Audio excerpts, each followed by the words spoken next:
আজকে হচ্ছে সোমবার, রতনুর ছুটির দিন, তাই আর বাজারও প্রায় শেষ হয়ে গেছিলো বাড়িতে, তাই সকাল সকাল বাজারে চলে গেছিলো।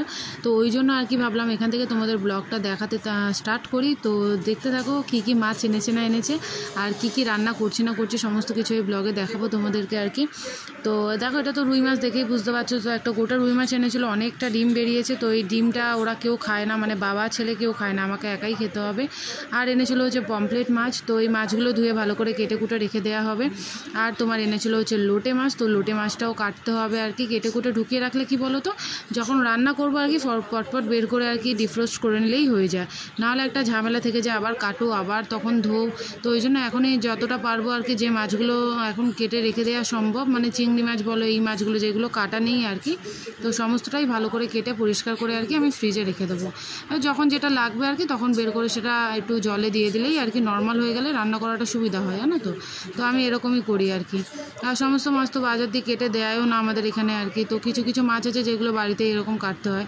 তো দেখতে থাকো। Good morning. অনেকদিন পর সকাল সকাল আজকে মানে ভিডিও স্টার্ট করেছি। ডেলি ব্লগিং আজকে একটা দেওয়া হয় না প্রায়, মানে কতদিন যে ডেলি ব্লগ এরকম দেওয়া হয়নি গোনার বাইরে আর কি। তো বাজারে গেছিলো অতনু, মাছ টাছ নিয়ে এসছে, ধুচ্ছে, কী কী মাছ এনেছে না এনেছে সব তোমাদের দেখাচ্ছি। আর এই যে ওইদিকে ধুচ্ছে, দেখাও। তো এই যে মাছ ধোয়াধুয়ির পালা চলছে, মাছ ধুচ্ছে সব। এখানে কিছু মাছ দিয়ে রাখাও হয়ে গেছে, এগুলো তোমাদের আমি দেখাচ্ছি পরে। আর এখন কাটতে হচ্ছে উনি লোটে মাছ। তো কাঁচি থাকাতে খুব সুবিধা হয় না, তো আমাদের মানে আমার বিশেষ করে এই মানে কাঁচি ছাড়া এখন কোনো কিছু চলে না। লঙ্কা টঙ্কা বলো, টুকটাক কোনো কিছু কাটাকুটি, এই ছোটোখাটো মাছগুলো বলো, এই যে তো এইগুলো কাঁচিতে খুব ভালো কাটা যায়, ওই জন্য কাঁচিটা স্পেশালি আনা। তো এখনও কাটছে, ওইগুলো কেটে কুটে নিই। এখানে আরও মাছ আছে, মানে মানে কি বলো তো, মানে দিনেরটা দিন তো আমাদের বাজার হয় না, ছেড়েই দাও, মানে সপ্তাহও না, মানে টানা 2 সপ্তাহ 2.5 সপ্তাহ চলে যায় এরকম বাজার করে। তো এখন দুজন মানুষ বুঝতেই পারছো, এবার দুজন মানুষের পক্ষে তো এটা তাড়াতাড়ি শেষ করা সম্ভব না। তো আমাদের এইগুলো, এই যে বাজার করলো, এটা আমাদের প্রায় 2 সপ্তাহ 2.5 সপ্তাহ চলে যাবে। তো রিমো ছোটো, রিমোকে ওই জন্য ধরলাম না, রিমো অবশ্যই আছে, 3 জন আর কি, যাই হোক। তো ওইটাই আর কি, আমাদের অনেক দিন চলে যায়, রেখে রেখে ফ্রিজে খেতে হয়। তো কী করা যাবে, কিছু করার নেই। উনি আনেই না 1 সপ্তাহের বাজার, যতই বলি যে 1 সপ্তাহের বাজার করবে, সপ্তাহের বাজার করবে, গেলেই উনি একসঙ্গে সব নিয়ে চলে আসবে।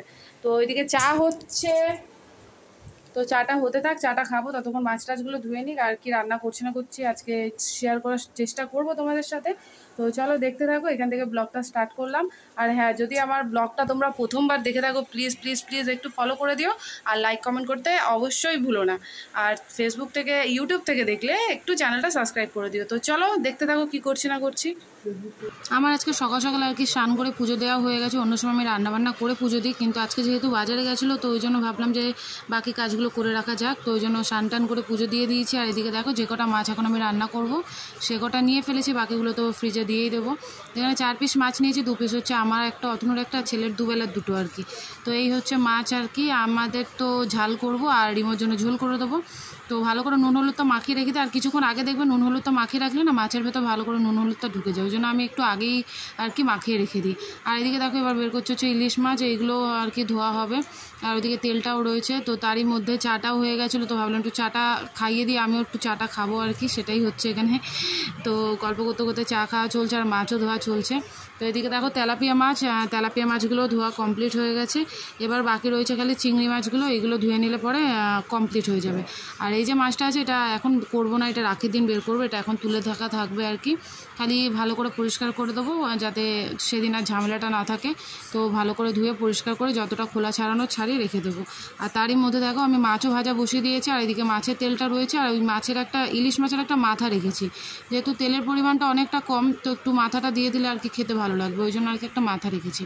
তো সমস্ত কিছু ভাজা কমপ্লিট হয়ে গেছে। দেখো তেলের মধ্যে আমি দিয়ে দিয়েছি হচ্ছে কাঁচা লঙ্কা, এবার দিয়ে দেবো সামান্য পেঁয়াজ কুচি। আর ওইদিকে ভাতও হতে থাকছে, আর দিচ্ছি একটু কালো জিরে ফোড়নে। প্রথমে আমি ওই তেল দিয়ে আলু দিয়ে মাছের মাথাটা দিয়ে আর কি ইলিশ মাছের একটা চচ্চড়ি মতো করব। দেখবে শুকনো শুকনো গরম ভাতের সাথে এই ধরনের চচ্চড়িগুলো বেশ খেতে ভালো লাগে। বিশেষ করে আমার মানে কি বলো তো, মাছের তেলটা মানে খুবই প্রিয়, কিন্তু এখানে মাছের তেলটা অল্প ছিল বলে ওই জন্য ভাবলাম যে একটা ইলিশ মাছের মাথা দিয়ে দিই। তো দেখো পেঁয়াজ কুচিও দিয়ে নিয়েছি, পেঁয়াজগুলো লাল করে ভাজা হয়ে গেছে। এবার আলুগুলো দিয়ে দিয়েছি, ঝিরি ঝিরি করে আলু কাটা আছে। এবার এর মধ্যে আমি যে তেলটা নুন হলুদ মাখানো ছিল ওটা দিয়ে দেবো আর কি। এবার তেলটা একটু গললে বাকি মশলাগুলো দিয়ে মাছের মাথাটা দিয়ে দেবো। আর এই চচ্চড়িটা একবার তোমরা তোমরা করে দেখতে পারো। আমি আশা করছি তোমাদের সবার ভালো লাগবে। আর অনেকে বেগুনও দেয়, কিন্তু আমার বেগুন ছিল না বলে আমি বেগুন ছাড়াই করেছি। দেখবে যে কোনো চচ্চড়ি বেগুনটা যেহেতু মুখরোচক, তো দিলে বেশ ভালোই হয় খেতে। তো তোমরা এতে বেগুনও অ্যাড করতে পারো, আর বেগুন না থাকলে তোমরা এইভাবে শুধু আলু দিয়েও করে দেখতে পারো, ভালোই লাগবে। আর এবার আদা রসুন বাটা যেটা ছিল ওটা থেকে আদা রসুন বাটাটা দিয়ে দিলাম। এবার ভালো করে একটু নেড়ে চেড়ে, যেহেতু ইলিশ মাছের মাথাটা ভাজাই আছে, একটু পরে দিলেও হবে। তো দেখো এবার আমি ইলিশ মাছের মাথাটাও দিয়ে নিলাম। ওইদিকে ভাতও অলমোস্ট কমপ্লিট। এবার গুঁড়ো মশলা অ্যাড করে দেবো। দেখো নুন দিয়েছি, জিরে গুঁড়ো, হলুদ গুঁড়ো, লঙ্কা গুঁড়ো অ্যাড করে দিয়েছি, আর একটু সুগার ফ্রি দিয়েছিলাম, যেহেতু আমাদের প্রত্যেকটা রান্নাতে একটু আর কি মিষ্টি অ্যাড করি ওই জন্য। তো এবার ইলিশ মাছের মাথাটা ভালো করে ভেঙে দেবো, ভেঙে ভালো করে মিশিয়ে দেবো আর কি আলুর সাথে। এবার ব্যাস গলতে যতক্ষণ সময় লাগে। দেখো আমার পাকচাটাই সাথে চুরো দেখাই। দেখো এই পাকচার ওটা খুব সুন্দর। পাকচাটা সাথে আমার চুলো জামা কিনেছে। পাকচার দেখো এই ভীষণ মা হয়েছে। ও দেখো কাফি সুন্দর আছে ওটাতে। কি বলি সুপার টেস্ট ঠিক আছে। দেখো মাউন্টেড পিঙ্ক স্পেস। এরই মধ্যে দেখলে যে রিমোর পার্সেল নিয়ে কি করছে আর কি, পার্সেলটা এসছে। আর এই দেখো পার্সেল আসতে আসতে আর তারই মধ্যে আমি ঢাকা দিয়েছিলাম, আর আমার হয়েও গেছে চচ্চড়ি রেডি। তো দেখো দেখে কেমন লাগছে, খুব সুন্দর হয়েছিল খেতে, কারণ যেহেতু পরে ভয়েস ওভারটা অ্যাড করছে আর কি। তো তোমরাও একবার এইভাবে ট্রাই করে দেখতে পারো, দেখেই তো সুন্দর লাগছে, বাট খেতে আরও সুন্দর হয়েছিল। এবার মাছের ঝালটা করব। তো দেখো জিরে আর তেজপাতা ফোড়ন দিয়ে দিয়েছে, আর এদিকে পেঁয়াজ আদা রসুন বাটা একদম বেটে নিয়েছে আর কি মিহি করে। কারণ যেহেতু দুটো মাছ না, ওই গোটা গোটা পেঁয়াজ দিলে কী বলতো গলতে চায় না, মুখে পড়ে, তার থেকে একটু বেটে দিলে আমার মনে হয় ভালো। তো ওই জন্য দেখো দিয়ে দিলাম পেঁয়াজ আদা রসুন বাটাটা। এবার এরপরে গুঁড়ো মশলাগুলো অ্যাড করে দেবো, যেগুলো রেগুলারের গুঁড়ো মশলা থাকে আর কি। নুন, হলুদ, জিরে গুঁড়ো, লঙ্কা গুঁড়ো অ্যাড করে দিয়েছি, আর একটু সুগার ফ্রি তো দিয়েছি, জানোই তোমরা দিই। তো ব্যাস একটু সস দেবো, কারণ যেহেতু টমেটোটা আমরা খাই না, টমেটোটা অ্যাভয়েড করি, ওই জন্য একটু সস দিই, জানো তো আমাদের ওই জন্য সস পড়েও আছে একটুকুনি। তো একটু সস দেবো, ব্যাস আমার রেডি। দেখো সসটাও দিয়ে ফেলেছি। আর ব্যাস একটু মশলা কষে দিয়ে জল দিয়ে ভালো করে কষিয়ে নেবো। তেলটা ছেড়ে গেলে তো জল দিয়ে দেবো, জল দিয়ে মাছগুলো দিয়ে দেবো, ব্যাস আমার মাছের ঝাল রেডি আর কি।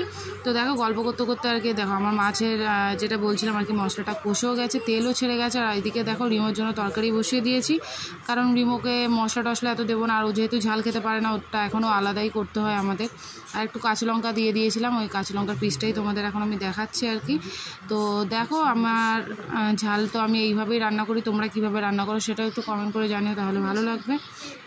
এবার ফাইনালি জল দিয়ে দেবো, জল দিয়ে জলটা ফুটলে পরে মাছগুলো দিলে ব্যাস হয়ে যাবে। আপাতত আজকে এইটাই রান্না করব, আর কিছু আমি রান্না করব না, কারণ যেহেতু তেল দিয়ে মাছের ওই আলু দিয়ে ঝিরিঝিরি করে তরকারিটা করেছি, ওই জন্য মাছের ঝোলে আর আলুটা দিলাম না, কারণ অত আলু খেতে চায় না আমাদের বাড়িতে। ওই জন্য ঝোলটা খালি একটু পাতলা রাখবো, যাতে আর কি ভাতে মেখে খেতে সুবিধা হয়। এটা করলেই আমার আজকের মতো দুপুরের লাঞ্চ আর কি, যেটা খাবো আমরা সেটা রেডি হয়ে যাবে। আর তারই মধ্যে দেখো রিমোর জন্য আমি কি খাবো আজকে, রিমোকে খাওয়াবো হচ্ছে কাঁচকলা আলু সিদ্ধ দিয়ে ভাত, আর এক পিস মাছ ভাজা নিয়েছি, কারণ ওর মানে পটি হচ্ছে, জানো তো। স্কুলে যাওয়ার আগে একবার করেছিল ঠিকই, কিন্তু স্কুল থেকে এসে এত পাতলা পটি করলো তো দেখে খুব মানে ভয় লেগে গেছে। ওই জন্য সঙ্গে সঙ্গে কাঁচকলা সিদ্ধ করে নিয়েছি। এদিকে ওরা দুজন ঘুমিয়ে আছে, তো এবার ওই কাঁচকলা আলু সিদ্ধ দিয়ে ভাতটা ওকে খাওয়াবো, দেখি কতটা কি খায় না খায়, কারণ খেতেও চাইছিল না।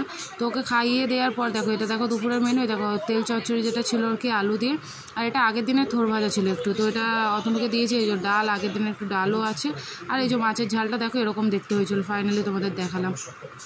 বলেছিলাম তোমাদের সারাদিন কি করছে না করছে দেখাবো, কিন্তু রিমোর শরীরটা ভালো ছিল না, মানে ও স্কুল থেকে এমনি সকাল থেকে পটি করছিল, স্কুল থেকে এসে আবার শুরু হয়েছে, ওই জন্য রান্নাও তোমাদের ভালো করে দেখাতে পারিনি। আর সারাদিন কি করলাম না করলাম সেটাও ভালো করে দেখাতে পারিনি। তো রাতে যেহেতু আজকে অতনু ছুটি, বাড়ির ছুটির দিনটা জেনারেলি আমরা বাইরেই খাই, মানে ঘরে আর রান্না করি না রাতে, সকালে না। তো ওই জন্য বাইরে থেকে ও বাইরে বেরিয়েছিল ডাক্তার দেখানোর জন্য, নিয়ে এসে আসার সময় একটু চাউমিন, তোমার গ্রেভি চাও আর কি, তো সেটাই এখন খাবো। তো চলো একবার গ্রেভি চাওটা তোমাদের দেখাই। আর এটা হচ্ছে তোমার চিকেন টিকেন সব কিছু দিয়ে করা আছে, চলো একবার দেখিনি তোমাদের। তো দেখো এই হচ্ছে গ্রেভি চাও, এটা তোমার ওই তোমার সন্তোষপুরের ওখানে পালবাজার আর কি, সেখান থেকেই নিয়ে এসেছিলো। তো গ্রেভিটা আলাদা দেয়, চাউমিনটা আলাদা করে একটু ভেজে দিয়ে দেয়, ভালো লাগে বেশ খেতে, আমাদের তো ভালো লাগে, মানে সবসময় হাক্কা নুডলসের থেকে একটু অন্যরকম হলে বেশ ভালোই লাগে। আর এটা যেহেতু একদম সিদ্ধ আর কি, কোনো মশলা টশলা সেরকম কোনো ব্যাপার নেই, ওই জন্য রিমোকে একটু দেবো, কারণ ওর মুখটাও তো অরুচিকর, মানে সকাল থেকে সিদ্ধ টিদ্ধ খেয়ে ওরও ভালো লাগছে না। আর দেখো স্যুপটা দেখলেই তোমরা বুঝতে পারবে, জাস্ট মানে তোমার কি বলবো একদম সিদ্ধ, খালি একটু কর্নফ্লাওয়ার দিয়ে একটু মোটা করার জন্য। বাকি এতে চিকেন রয়েছে, এগ রয়েছে, তারপরে চিংড়ি মাছ আছে, চিংড়ি মাছটা ওকে দেবো না, ওকে বেছে বেছে একটু মাংস দেবো আর কি, আর একটু স্যুপটা দেবো। ওই দিয়ে অল্প করে চাউমিন দেবো, যদি ও খায় তো খাবে, আর বাকি তো ভেজিটেবলস আছেই। হচ্ছে আমাদের রাতের ডিনার। তো আজকের মতো এই ব্লগটা এখানেই শেষ করলাম। দেখা হবে তোমাদের সাথে নেক্সট ব্লগে। ততক্ষণের জন্য টাটা, ভালো থেকো, সাবধানে থেকো, আর হ্যাঁ প্লিজ লাইক কমেন্ট করতে একদমই ভুলো না। টাটা, আসছি, গুড নাইট। গুড নাইট বলে দাও। Good night. চলো রাখলাম।